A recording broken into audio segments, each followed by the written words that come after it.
Hmm.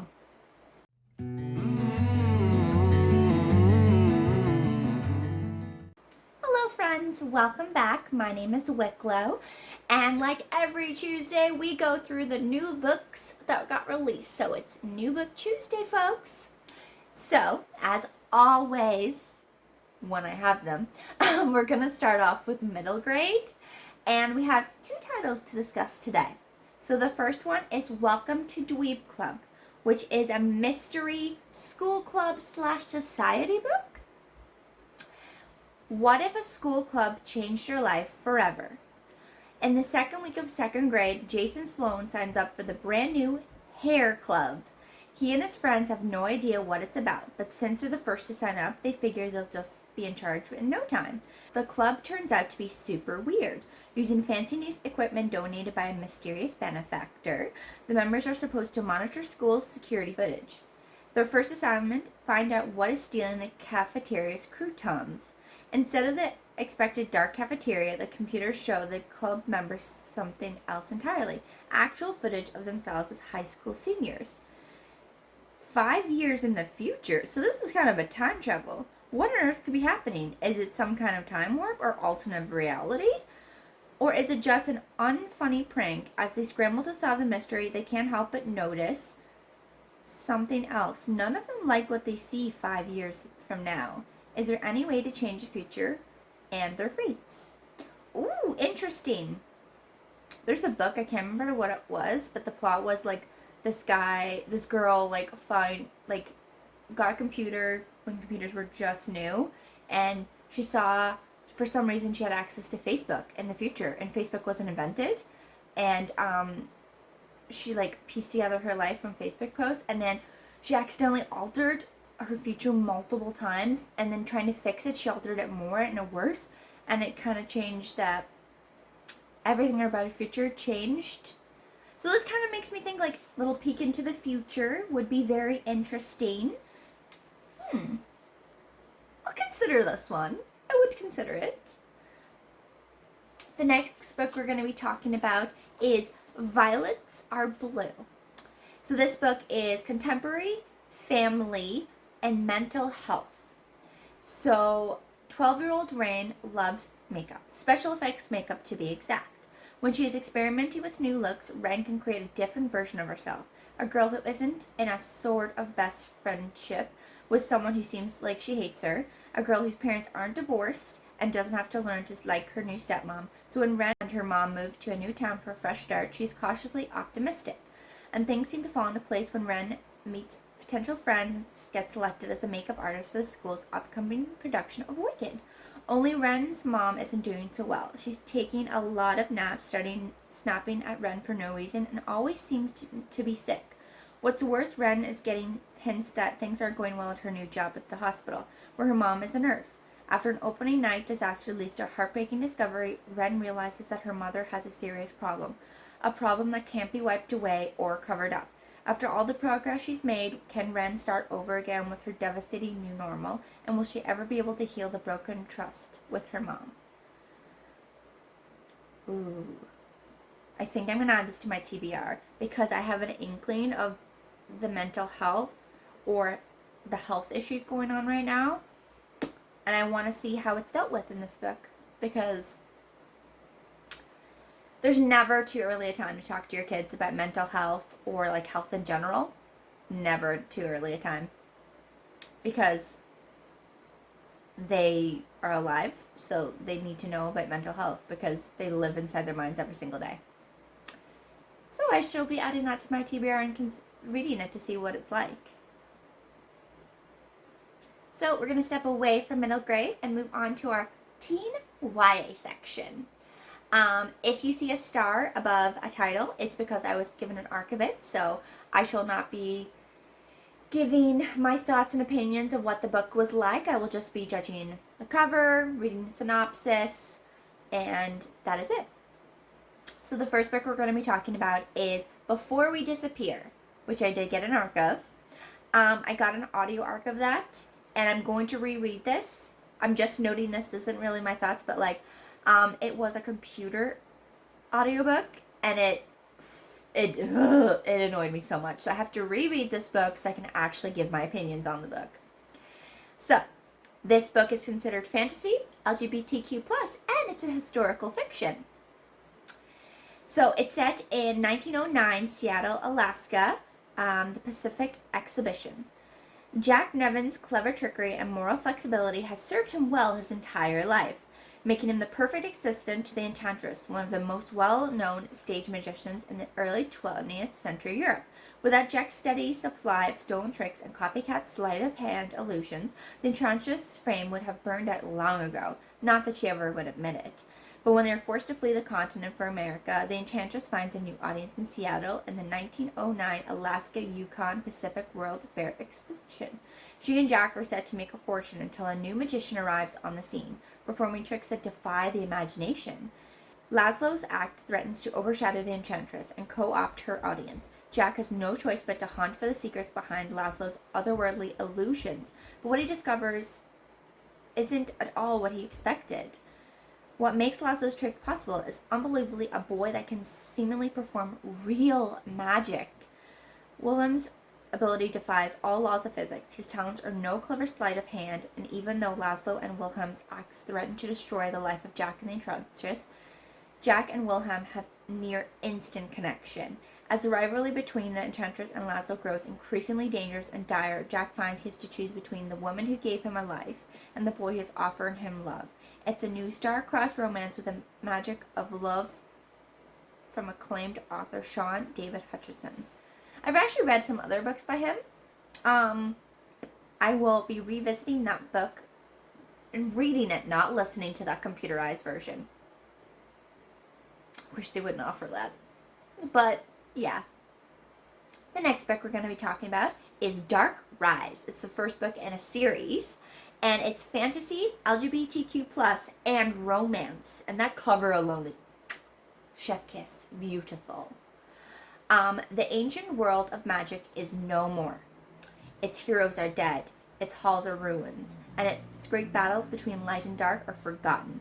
Only the stewards remember, and they keep their century-long vigil, sworn to protect humanity if the Dark King ever returns. 16-year-old dock boy Will is on the run, pursued by men who killed his mother. When an old servant tells him of his destiny to fight beside the stewards, Will is ushered into a world of magic where he must train to play a vital role in the upcoming battle against the Dark. As London is threatened by the Dark King's return, the new reborn heroes and villains of a long-forgotten war begin to draw battle lines. But as the young descendants of light and dark step into their destined role, old allies and old flames are awakened. Will Will stand with the last heroes of light to prevent the fate that destroyed their world from returning to destroy his own? I'm excited to read this. This is on my TBR. I'm not going to lie, the cover obviously drew me in. The next book I'm also very interested in is Beasts of Prey, which is instantly on my TBR because I've been waiting for this book for a while, and I'm like, finally today is the day I can get this. But this book is fantasy, mythology, and sci-fi. And I kind of glimpsed at the synopsis and realized I 100% did not actually know what this book was about. I had a thought that it was about something else entirely. Yeah, so if you saw my September TBR, yeah, it's a little bit off the mark, but it's fine. It's fine.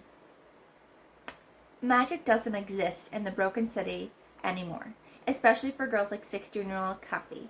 Engendered to the notorious Zenitsu, she cares for its fearsome and magical creatures to pay off her family's debts and secure their eventual freedom. But the night her loved one's own safety is threatened by the zoo's cruel master, Coffin unleashes a power she doesn't fully understand, and the consequences are dire. As the second son of a decorated hero, Ekon is all but destined to become a son of the Six, an elite warrior, and uphold a family legacy. But on the night of his final rite of passage, a fire upends his plans. In its midst, Aeon not only encounters a vicious monster that has plagued the city and its nightmares for nearly a century, but a curious girl who seems to have the power to ward off the beast. Coffin's power ultimately saves Ekon's life, but his choice to let her flee dooms his hopes of becoming a warrior.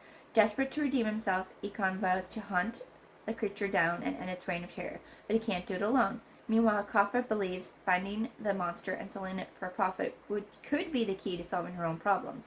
Coffee and Econ must keep their true motives secret from the other, form a tentative alliance, and enter into the unknown of the greater jungle, a world steeped in wild magic and untold dangers. The hunt begins, but it quickly becomes unclear whether they're hunters or the hunted. And I was hooked. The cover and the previous synopsis that I thought this was, or story I thought this was, had me hooked, but I'm so ready to read this book. The next book we're going to be talking about is Steel Streakers, which is a fantasy sci-fi book. So this is the second book in the Sky Hunter series by Marie Lu. I haven't read the first one. I'm okay to spoil this for myself. So let's dive in. As a striker, Talon was taught loyalty is life. Loyalty to the shield who watches her back, to the strikers who risk their lives on the battlefield, and most of all to Mara, which was once the last nation free from the Federation's tyranny.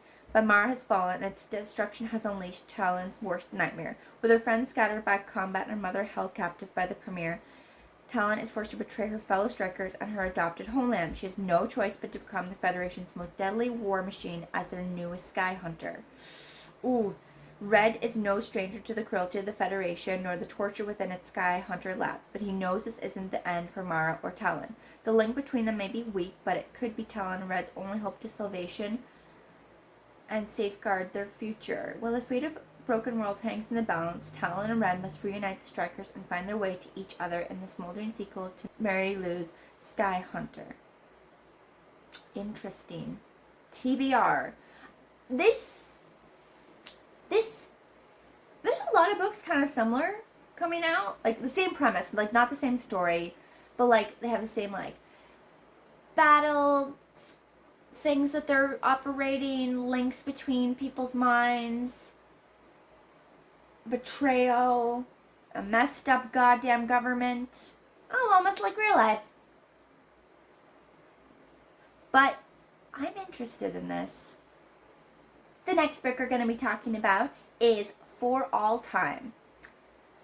I'm very excited for this book, and it is on my TBR as well, because as soon as I saw that it's like The Sun is Also a Star meets Outlander, I was like, yep, we're in. 100% in for the long haul, in for like as long as it takes. I'm all the way in. All the way. But this book is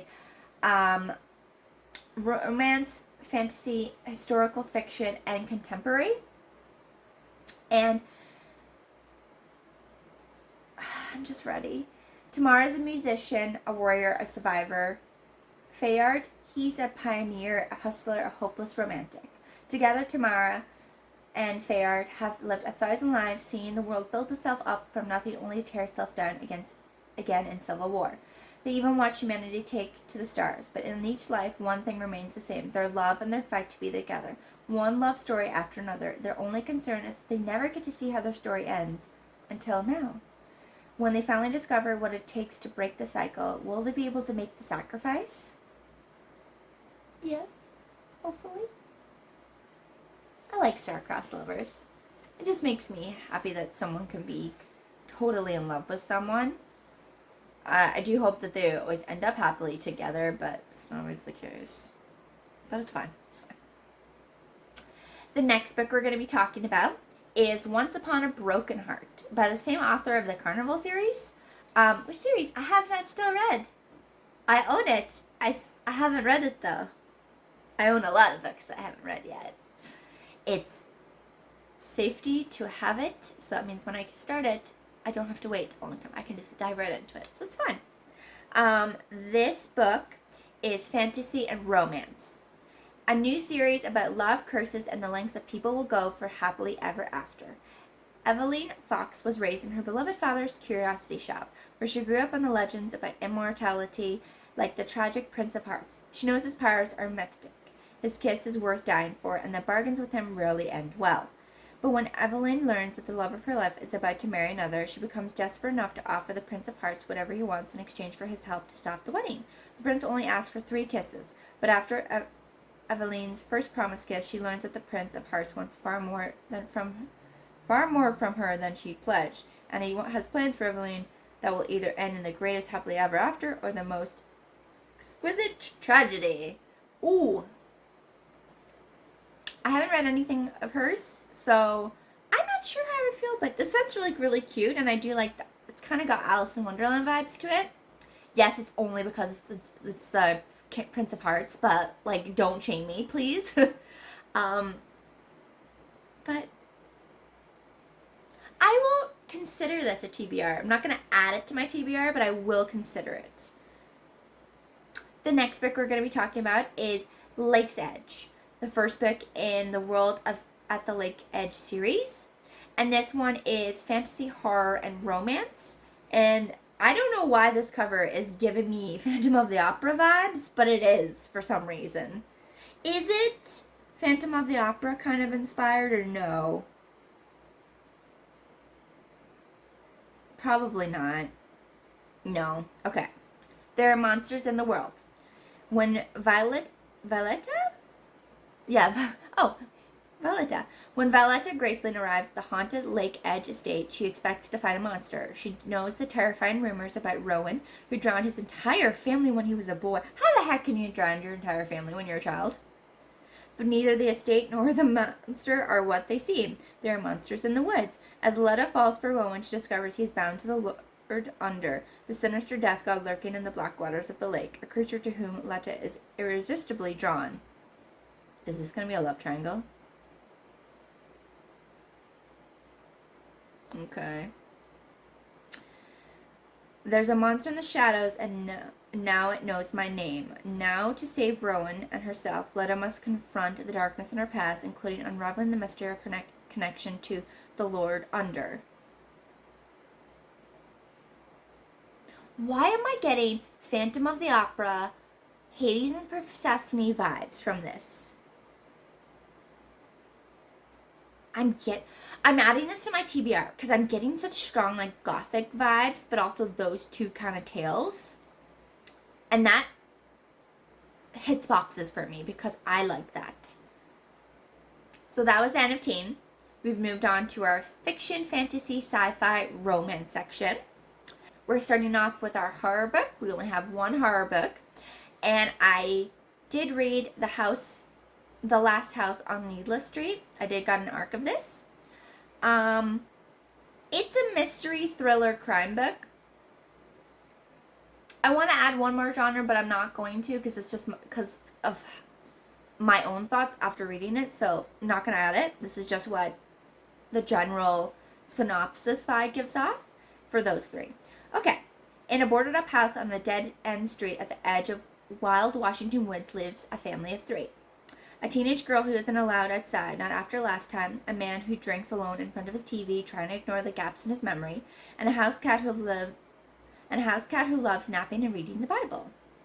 An unspeakable secret binds them together, but when a new neighbor moves in next door, what is buried out among the birch trees may come back to haunt them all. Short synopsis, short and sweet. But yeah. I don't have thoughts on it that I'm going to share nor will share, so there we go. The next book and last book that we're going to be talking about for this video. Oh my god. Oh yes, this is the She-fra show. This is the She-fra Wicklow show.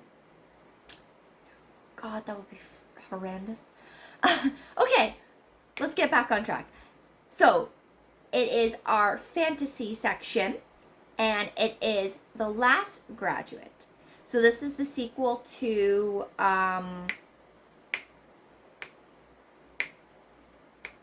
Deadly Education. Yeah, Deadly Education, that's it, sorry. I think I read this first one. It's been so long I can't remember, but I remember recollections of things.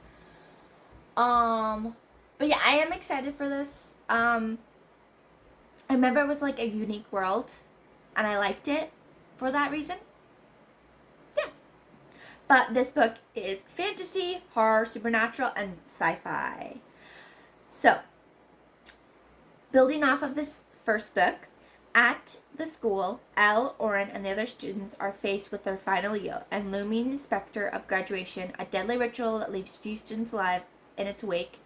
Elle is determined her chosen group will survive, but it is a prospect that is looking harder by the day as the savagery of the school ramps up, until Elle realizes that sometimes winning the game means throwing out all the rules. I'm glad that this doesn't give too much away, because I can't remember anything. But I'm also like, give me more, give me more, give me more. But this is on my TBR, because I'm pretty sure I read the first one. But I have to read the first one again before I read this one, because I can't remember now. But I'm very excited to read it. That magical world I do remember, at least hearing about, was really cool. So folks, that was our video for today. If you liked it, you can like, subscribe, comment, whatever. If there's any books that I missed or books that you're excited about, you can comment below or let me know some other way. I hope you have a great day and you have a great day reading. Bye, friends.